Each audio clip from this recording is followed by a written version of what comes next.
Quiet Place is the latest horror movie to hit it big in the box office for a very specific reason. It has a nice conceit about it. There is these monsters, if you make a sound, they will hunt you down and kill you. And in this movie you have a family with John Krasinski and Emily Blunt as the parents of this boy and girl who have to make sure that they don't make a sound because their lives do depend on it. This movie is an exercise in suspense, terror, thrills and just general excitement. I had a great time with A Quiet Place, and it's something that I do thoroughly recommend. The movie opens up by introducing us to his family just pottering about an empty supermarket looking for anything that they can help survive. They're walking about in their bare feet. You get an idea of this abandoned world. There's newspaper clippings hinting at what's happened, and you get to just see this family interact oh so quietly. And for the first half of the movie, this is how the time is spent. It's spent in small movements, quiet tones, hushed fear almost all over these families' faces as they try to go about their day-to-day tasks, knowing that their lives are in peril constantly. Emily Blunt's character is pregnant, heavily pregnant, and they have certain plans as how they're going to deal with the kid when it's born and how they're going to make sure it doesn't make too much noise. And all of this kind of stuff is fascinating to watch, just going about their business. There is this always sense of dread as things could go awry at any moment.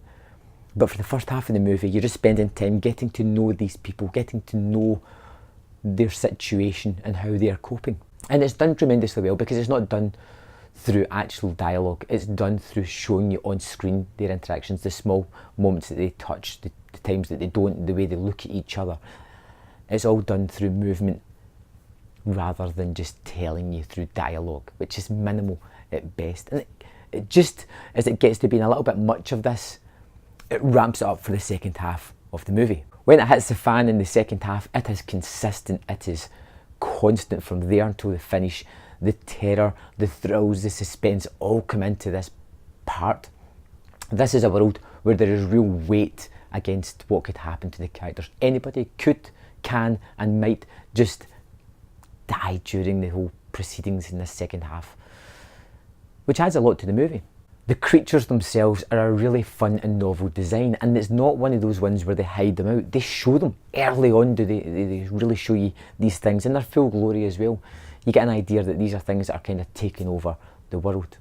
The house that they have, the traps that they've kind of set to alert themselves if anything's coming, to defend themselves, the way they move about, it's a fully realised world, and that's what I loved about it. Just the way they use things that you would never consider, like sand across to create pathways so that when they walk they don't make a sound. Always walking about in bare feet, always making sure that when they're in a house they have footsteps painted out so they're not creaking any floorboards or making any noises that are unnecessary.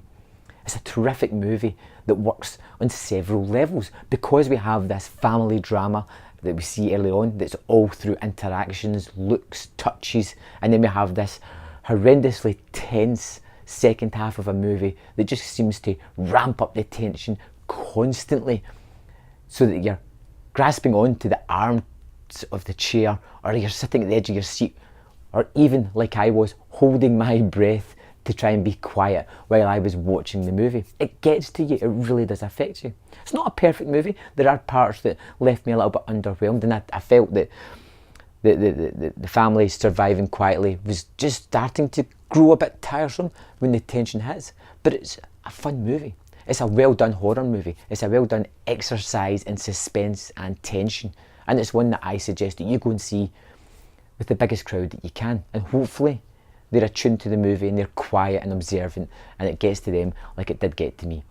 I think A Quiet Place is well worth your money, well worth your time, and I gave it 4 out of 5. Great movie to watch, great date movie, great anytime movie. I'd love to know your thoughts on the movie. Let me know in the comment box below, and I'll see you next time on Man vs Film.